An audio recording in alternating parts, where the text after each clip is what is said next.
peut avoir une chambre, une salle de bain, etc.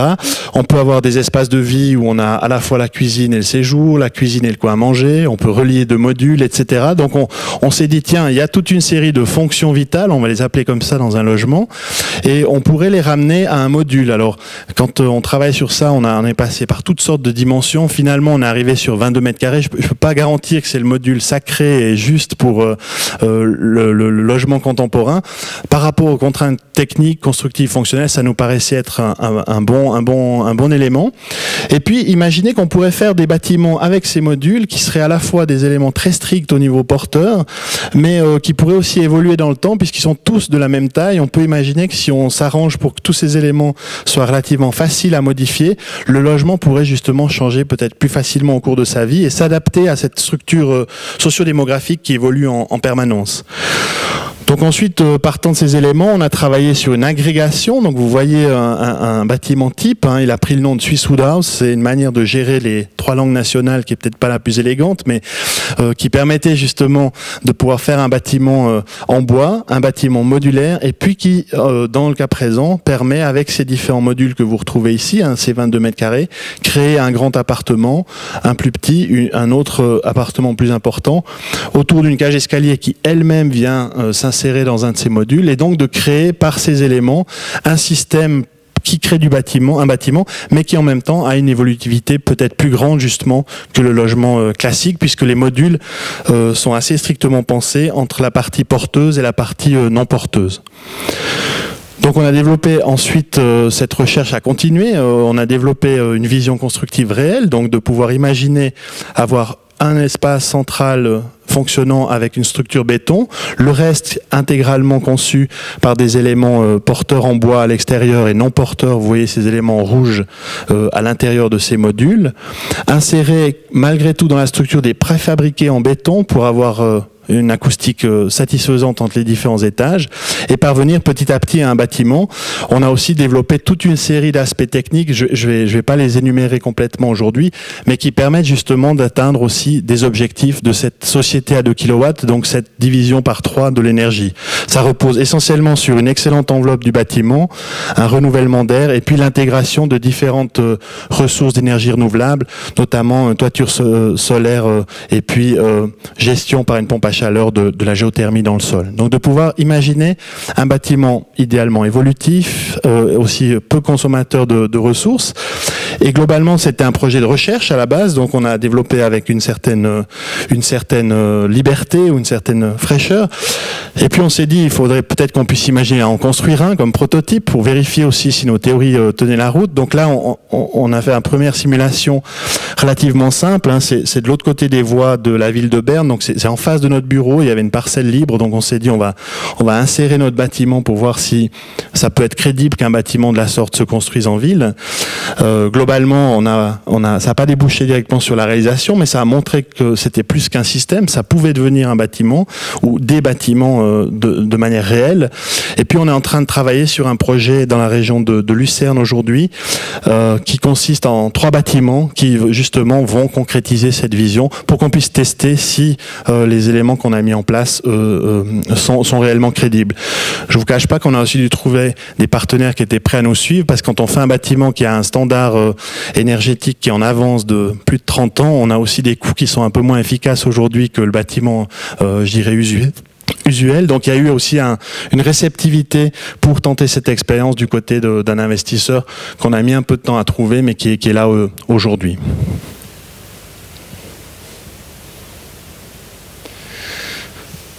Le point suivant que je voulais vous présenter ou aborder, c'était la question dans la question de la durabilité.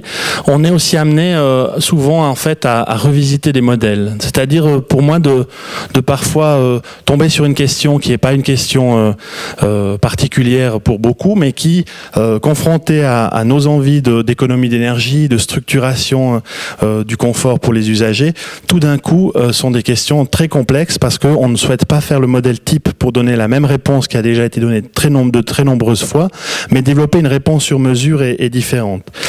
Et on a été confronté à ça il y a quelques années avec un concours pour un centre commercial en entrée d'agglomération. Donc on parle souvent de ces entrées de ville où on a affaire à toute une série de bâtiments posés de manière assez chaotique et puis aussi sans lumière naturelle, consommant peu d'énergie, des parkings enserrant l'ensemble du centre.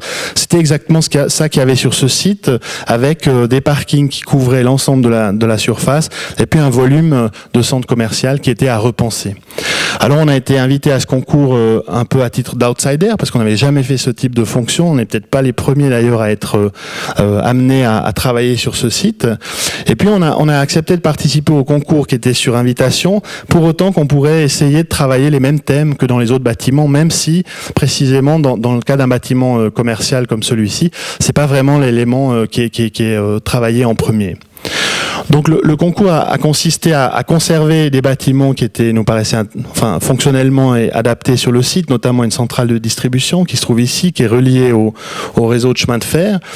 Et puis ensuite de créer un centre assez particulier où on a imaginé qu'il fallait qu'on puisse minimiser le nombre de places de parc. Donc là, il y a une réduction qui a été faite pour une surface plus grande. On a maintenu, voire réduit un peu le nombre de places. Et puis ensuite, on a proposé de faire aucune place de parc en extérieur, donc de libérer toute la surface qui se trouve autour du centre des places de parc.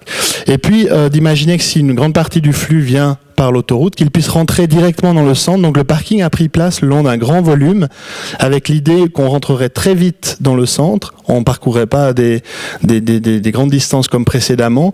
Et puis ensuite, à l'intérieur du centre, on serait très vite parqué et très vite dans le centre commercial. Donc ça, c'était un premier acte assez fort qui a été mis en place.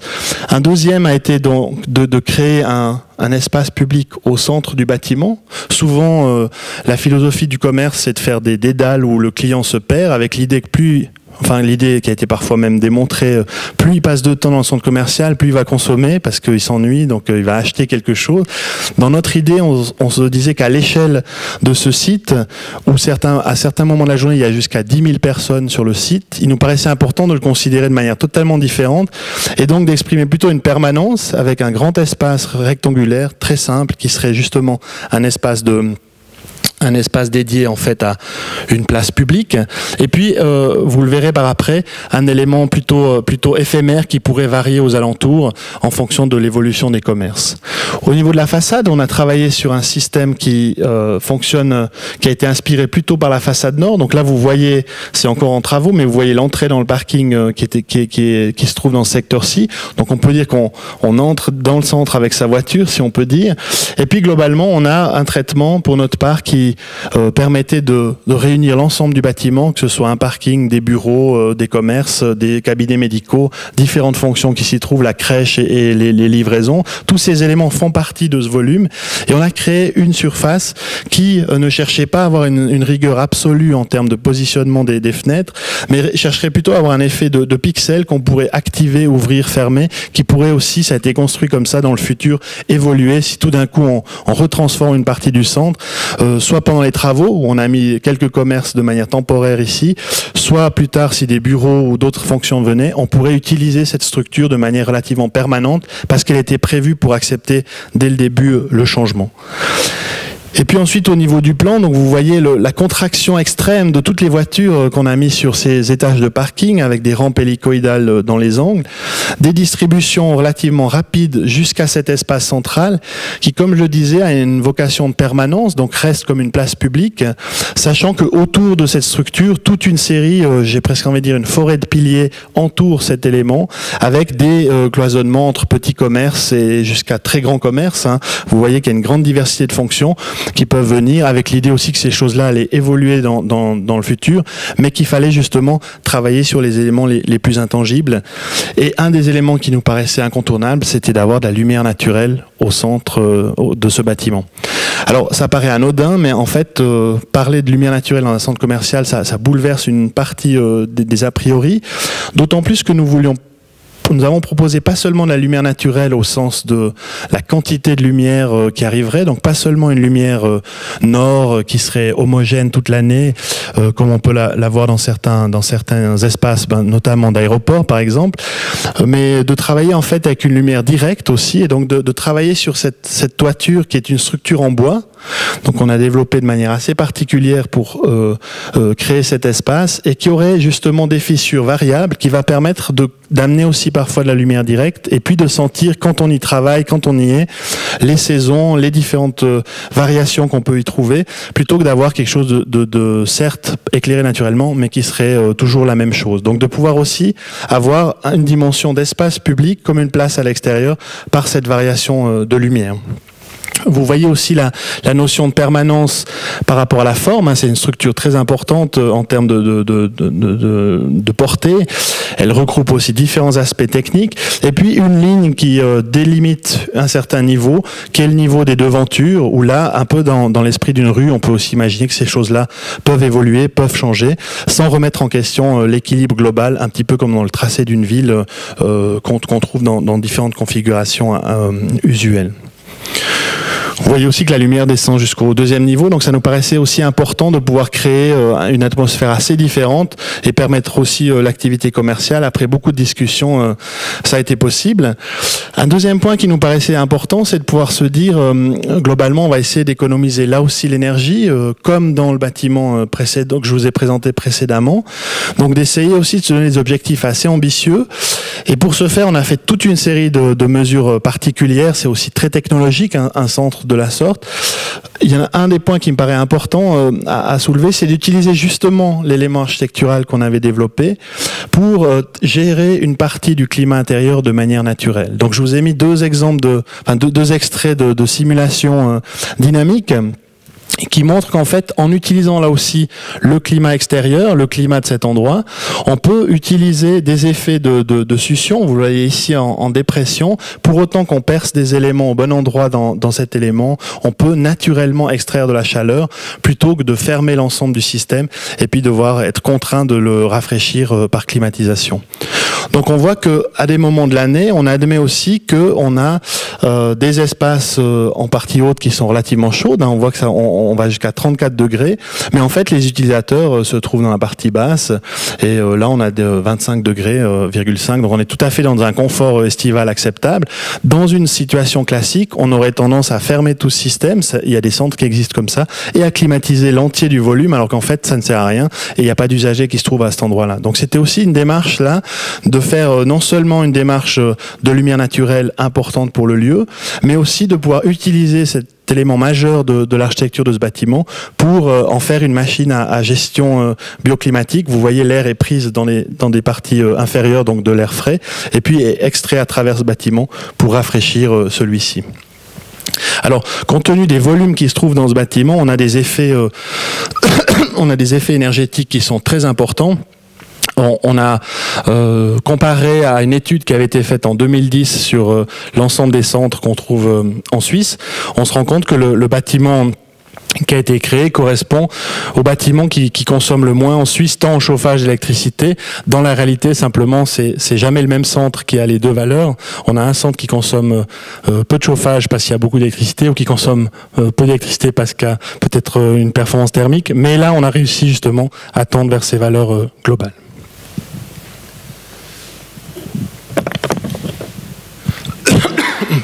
Pardon. Sur l'extérieur, on a travaillé sur une autre démarche.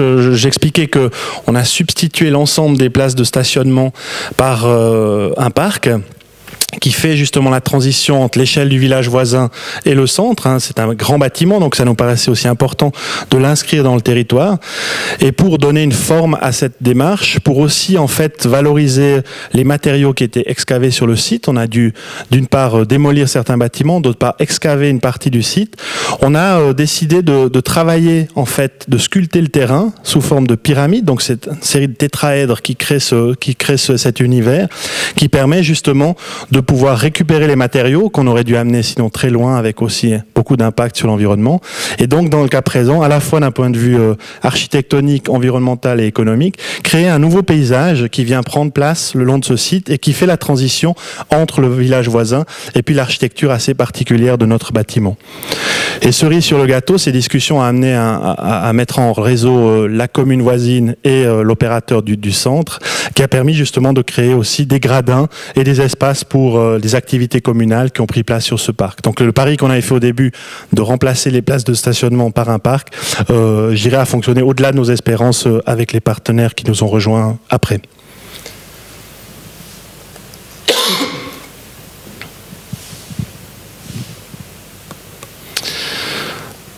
Un dernier point que je voulais aborder avec vous, c'est la question de la recherche et de l'innovation. Je pense que vous l'avez déjà vu dans un certain nombre d'éléments que j'ai présentés précédemment. On se rend compte que on est aussi dans un processus d'essayer de construire les choses un peu différemment de ce qui a été fait précédemment quand on parle de durabilité. Donc on est dans une perspective où finalement on est à la fois dans la production architecturale, hein, on fait des bâtiments réels, mais à la fois aussi dans des processus de recherche. Et puis dans une interaction assez étroite entre les deux aspects, c'est-à-dire construire des bâtiments réels et puis essayer d'y mettre de la plus-value intellectuelle, si je puis dire, par des éléments qui sont peut-être plus visibles une fois que le bâtiment est réalisé. Alors un exemple qui nous conduit assez fortement sur cette piste, c'est un projet qui est en fait une antenne de l'EPFL à Neuchâtel, qui s'appelle Microcity, qui consiste en fait à une antenne de recherche pour la microtechnique au cœur de la ville. Donc c'est un choix qui a été fait par la ville de ne pas créer de la recherche à l'extérieur, mais de la mettre au cœur du milieu urbain. Et dès le concours, on a essayé de créer, c'est le bâtiment qui se trouve ici, de créer en fait l'expression presque dans la volumétrie du bâtiment de cette rencontre entre ces deux aspects. Une trame très orthogonale, hein, c'est une trame de 7,20 m par 7,20 m qui est donnée par l'EPFL, qui est très stricte pour les laboratoires de l'EPFL, qu'on a respecté, qu'on a repris, qui vient se poser en fait sur un site qui était composé de toutes ces parcelles, à un endroit où il y a une rupture de niveau dans la ville. Et pour nous, c'était important de créer un bâtiment qui allait mettre en scène cette différence de niveau, qui allait aussi mettre en scène l'orthogonalité de cette trame, hein, qui se trouve à l'intérieur du bâtiment, et puis des découpes assez précises en fonction de principes de confrontation au bâtiment voisin, qui permettraient justement de faire émerger ce volume. On a aussi pris l'option de le concentrer complètement dans cette partie du site, alors qu'on pouvait construire en fait toute la parcelle, on pouvait aussi construire dans cette partie-là, pour créer pas seulement un bâtiment, mais aussi créer, vous le verrez après, un parc pour la ville et pour le quartier au cœur de ce site. Donc dans cet élément, l'idée de base, c'est donc d'exprimer cette rencontre entre la ville, entre un lieu assez particulier avec différents tissus urbains qui se rencontrent à cet endroit-là, des tissus qui esquissent des alignements sur rue, des tissus plus ponctuels sur une colline, des tissus aussi plus institutionnels faits d'objets successifs, et donc une pièce urbaine qui allait articuler tous ces éléments, et puis qui en son sein, avec les profondeurs qui étaient données par cette géométrie, réussirait à abriter toutes les fonctions nécessaires au projet. Donc ça, c'est une planche du concours. On retrouve justement cette forme assez particulière qui a émergé de ce processus. On arrive à un bâtiment qui est très profond, donc qui a vraiment aussi des vrais enjeux en termes de répartition des fonctions, de lumière naturelle, d'où deux atriums qui ont été creusés à travers le volume, qui permettent justement d'amener de la lumière naturelle. Et puis un point aussi important, c'est que beaucoup de laboratoires ne souhaitent pas de lumière naturelle. Donc c'est un des rares programmes où finalement, là, on ne souhaite pas de la lumière naturelle, ce qui nous permettait d'abriter les fonctions de manière assez précise en fonction du rapport qu'ils avaient avec la façade. Et vous le voyez dans cette partie-là, la création d'un passage public à travers ce site qui permet de relier différentes rues et qui permet d'alimenter un parc au cœur du campus, pour le campus justement de la microtechnique, mais aussi pour les usagers du quartier, en imaginant que si une antenne de la sorte se créait, ce serait plutôt intéressant de faire un lieu ouvert plutôt qu'un lieu replié sur lui-même. Donc là, vous avez une vue au niveau de la rue. Donc l'idée de cet élément relativement simple qui répète précisément assez clairement la géométrie intérieure avec des découpes, soit des découpes liées à la géométrie de la ville, soit des découpes qu'on a encore accentuées pour marquer les entrées, avec des entrées qui se trouvent soit sur la rue de la Maladière en l'occurrence, soit au cœur du parc, soit encore plus haut dans le bâtiment. Donc une sorte de petite ville compacte qu'on a créée pour ce bâtiment, d'où le nom Microcity, à la fois une petite ville puis à la fois une ville pour la microtechnique, qui permettrait justement d'ancrer un bâtiment public de recherche, donc qui est plutôt un lieu fermé, mais en fait de l'ancrer comme un véritable bâtiment public au cœur de la ville. Ensuite, on a aussi travaillé à réfléchir au concept architectural de l'intérieur du bâtiment. Comment on pourrait exprimer la recherche qui s'y passerait par l'architecture qu'on développe. Donc, ça s'est retrouvé au niveau constructif, mais ça s'est aussi retrouvé au niveau purement architectural, où on a trouvé des images comme ceci de recherches qui sont faites dans ces laboratoires, qui sont des systèmes intégrés pour le bâtiment, pour différentes fonctions, qui prennent quelques microns ou quelques millimètres, donc vraiment des systèmes très petits, mais qui sont développés au cœur de ce bâtiment. Et assez vite, on s'est dit qu'on pourrait essayer de créer un dialogue un peu poétique au niveau architectural entre cette logique, c'est-à-dire aussi reprendre peut-être pour le bâtiment une logique de composants, des composants pas technologiques mais architecturaux. Donc, si vous retrouvez ici le plan d'étage de ce bâtiment avec les percements liés aux atriums, on a intégré des premiers composants architecturaux qui sont ces distributions verticales qui vont irriguer tout le bâtiment par 5 noyaux. Et puis ensuite, imaginez que les différentes fonctions qui viennent sur la ville, dans ce bâtiment, que ce soit des bureaux, des labos, d'autres fonctions encore, vont définir par leur vide les différentes distributions dans le bâtiment et vont créer, un peu à la manière d'un clin d'œil de ce qui se crée dans ce bâtiment, des composants qui ensemble vont pouvoir être agrégés, superposés et puis finalement créer la volumétrie intérieure au-delà de la peau qui dialogue avec la ville de ce bâtiment. Donc ça a été un premier dispositif plutôt poétique pour faire ce lien avec la technologie et la recherche qui se trouve dans ce bâtiment. Et une autre démarche qui a été importante pour nous, ça a été d'analyser comment on pourrait constructivement aussi apporter dans la manière de construire ce bâtiment très technologique, où on développe de la microtechnique, donc vraiment des choses très précises.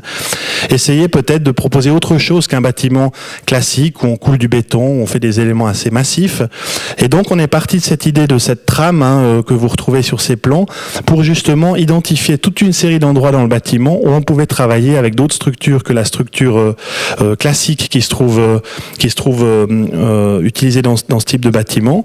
Et donc de pouvoir aussi identifier sur la coupe quels étages étaient confrontés à des charges très importantes. Vous voyez l'épaisseur de la dalle ici, liée à toute une série de salles blanches. Donc là, c'est vrai que ce sont des éléments assez classiques qu'on a regroupés dans le bâtiment avec une construction en béton. C'est du béton cyclé, mais on a relativement peu d'innovation par rapport à ça. Et puis toute une partie plus légère qu'on devine ici, plus flexible aussi, avec la possibilité d'évoluer à travers le temps, où on trouve le rapport aux atriums dans ces parties-là et autour des secteurs qui peuvent être traités différemment. Et donc ça nous a amené à travailler sur un système constructif assez original, hybride bois et béton, donc à la fois d'utiliser des parties de bâtiments qui sont bétonnés sur place, donc qui sont ces différentes plateformes. Vous voyez ici les salles blanches dont je parlais précédemment, les différents noyaux qui contreventent le bâtiment et qui abordent aussi, qui acceptent aussi des fonctionnalités de labo lourds. Et puis tout autour, pour l'ensemble de ces fonctionnalités de bureau, de fonctionnalités plus légères, plus flexibles, qui vont évoluer avec le temps. On a développé avec l'entreprise Ernée, notre partenaire, un système hybride bois-béton, c'est-à-dire une grande partie de structure en bois et puis quelques éléments de béton pour des raisons acoustiques qui sont coulés sur place dans l'atelier. Donc pendant qu'on construit, aujourd'hui le chantier ressemble à peu près à ça, donc pendant qu'on construit le squelette, on préfabrique en atelier l'ensemble de ces éléments avec l'idée de pouvoir ensuite les monter comme un mécano pour parvenir au bâtiment. Alors je me suis permis de mettre une image de à quoi ressemble une menuiserie suisse aujourd'hui de pointe. C'est assez loin de l'image qu'on en a quand on pense au chalet par exemple. On est vraiment dans des processus qui ont fait d'énormes progrès avec des chaînes de montage où on travaille en partie à la main, en partie de manière autonomisée. Et puis ce sont pas les éléments qui sont en train d'être construits pour le bâtiment, mais ça ressemble très, très fortement. Vous voyez des éléments qui sont préfabriqués fabriqués, qui sont empilés et qui sont ensuite livrés sur le chantier pour construire ce mécano autour du milieu du noyau central. Alors, un avantage logistique, c'est le temps. En pleine ville, c'est relativement difficile de faire des chantiers.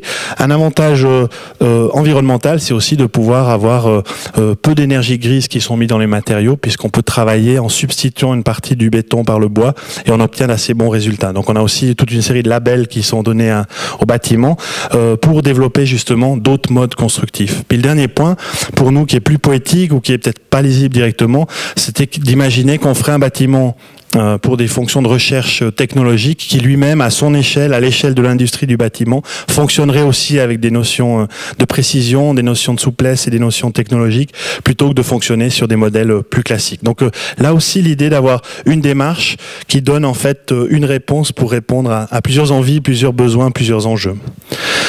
Le dernier point de ce bâtiment, c'est qu'il consomme aussi, comme les autres, très peu d'énergie. Donc on a aussi intégré ce qu'on peut appeler une cinquième façade, c'est-à-dire une réflexion sur la toiture où l'énergie solaire devient elle-même un composant, comme les éléments d'agrégation technique. Donc on a enterré beaucoup de techniques, créé quand même dans la partie sud une terrasse pour les usagers face au lac. Il faut un peu l'imaginer sur cette image 3D.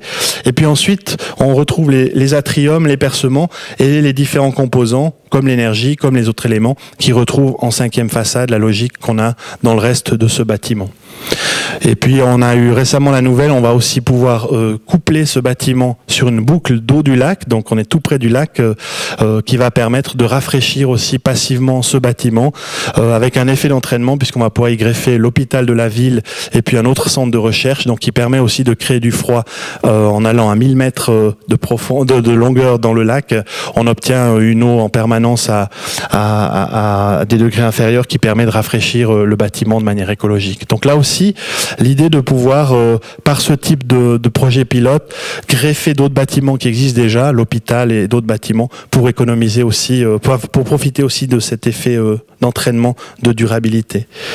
Là, vous avez une vue donc sur le parc qui est créé dans cette partie-ci, avec aussi un travail de récupération des eaux. Donc, une des terrasses qui se trouve là, par rapport aux autres, est traitée de manière un peu particulière, avec une profondeur plus grande, des espaces qui supportent justement l'eau et qui va permettre de récupérer l'eau sur le site, de l'utiliser pour certains besoins, et puis surtout de ne pas avoir à refaire toutes les canalisations jusqu'à la station d'épuration, puisque sinon on aurait dû, pour implanter un si gros bâtiment, si on gère pas ces eaux de pluie directement sur le site, on doit aussi intervenir très fortement dans la ville. Donc je pense que c'est aussi une des démarches de limiter l'impact, ça passe par ce type de fonctionnalité. On peut le faire en souterrain, on peut le cacher, on peut aussi peut-être en faire un thème architectural, c'est ce qu'on a essayé de faire dans ce projet. On verra d'ici une année ou deux quel sera le résultat et puis si vraiment ce sera fonctionnel et aussi apprécié des utilisateurs. Mais c'est aussi l'idée d'utiliser ce type de contraintes comme thème architectural. Donc voilà, je me suis dit, est-ce que je mets quelques mots-clés pour faire une conclusion? Ça me paraît pas très adapté de faire une conclusion pour parler d'architecture durable, parce qu'on est en train de faire plein de recherches, on est en train de travailler sur passablement de thèmes, donc j'ai mis modestement ou timidement synthèse, mais l'idée était de pouvoir dire quelques éléments d'apprentissage dans ce travail qu'on mène depuis plusieurs années au bureau et que je retransmets aussi à mes étudiants à l'EPFL. Je pense que l'idée de passer du territoire au détail paraît très ambitieuse, mais effectivement, si on veut avoir des stratégies efficaces et intéressantes, il faut sans doute se poser des questions à plusieurs échelles. Une maison Minergie totalement en dehors de ville va avoir un effet assez faible sur l'ensemble du bilan. Donc je pense qu'il y a une vraie question de cohérence à rechercher, avec aussi tout un processus itératif d'optimisation, parce qu'il y a des questions environnementales, des questions esthétiques, des questions sociales, mais aussi des questions économiques. Et donc je vous raconte une histoire relativement fluide, mais c'est souvent relativement long dans le projet pour arriver à cette optimisation. Et puis si on devait définir l'architecture durable, moi je pense que c'est une architecture qui essaye de prendre ces questions de durabilité comme un thème, comme de la matière première pour créer de l'architecture, et non pas comme une contrainte. Je pense que ça peut être une source de créativité. Je crois que tout artiste sait que la contrainte peut être une source de créativité. Je pense que c'est la même chose dans notre métier. On parlait parfois, pendant longtemps, il y avait des grands débats, est-ce qu'on doit faire des bâtiments low-tech ou high-tech? Aujourd'hui, je pense qu'on a dépassé ces questions, donc on est vraiment dans des approches de stratégie non dogmatique, automatique. Je pense que vous avez vu dans les projets, on a une sorte de mécanisme qui se met en place, mais qui est assez libre entre de la technologie parfois, de la technologie limitée, mais de la technologie quand il en faut, et puis de pas avoir une limite par rapport à ça, sans tomber dans un hypothétique high-tech qui gérerait tout sans les usagers. Et puis bien sûr, il y a les dimensions quantitatives et qualitatives. Donc parfois, j'ai l'habitude de dire, voilà, on essaie de chercher une architecture durable au bureau qui serait une architecture performante sous l'angle de ces enjeux, mais qui resterait néanmoins une architecture émouvante. J'espère que je vous ai convaincu un petit peu par les projets que c'est possible de relier ces deux aspects. Je vous remercie de votre attention.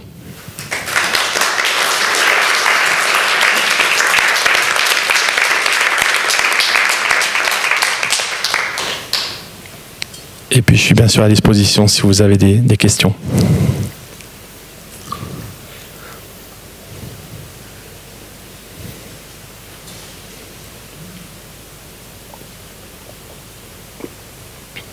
Pas tous en même temps, sinon je vais être débordé.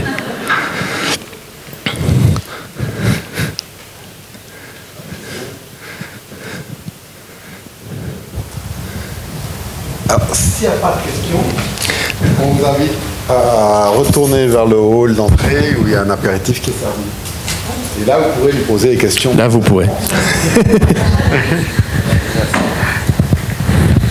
Bien, alors merci. Et puis...